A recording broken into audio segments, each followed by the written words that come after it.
Break બાદ ફરીથી આપનું સ્વાગત છે। હાલ તો મોટા સમાચાર પાકિસ્તાનથી સામે આવી રહ્યા છે। પાકિસ્તાનથી અત્યાર સુધીના સૌથી મોટા સમાચાર, જ્યાં શહબાઝ શરીફે બોલાવી નેશનલ કમાન્ડ ઓથોરિટીની બેઠક। જી હા, ન્યુક્લિયર કમાન્ડને લીડ કરે છે એનસીએ। આ પહેલા પાકિસ્તાને 2019માં બોલાવી હતી આ બેઠક। બાલાકોટ હુમલા બાદ પાકિસ્તાને બેઠક કરી હતી। 2019 બાદ આજે પાકિસ્તાને એનસીએની બેઠક બોલાવી છે।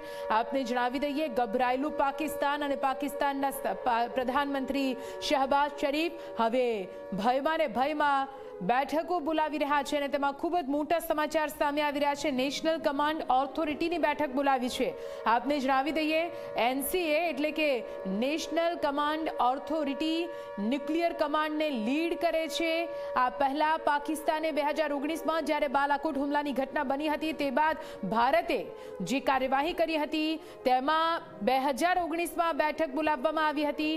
તે બાદ હવે આટલા વર્ષ પછી જ્યારે પાકિસ્તાન અને ભારત વચ્ચે તણાવભર્યા સંબંધો વધારે વણસ્યા છે, તેની વચ્ચે એનસીએની બેઠક બોલાવવામાં આવી છે।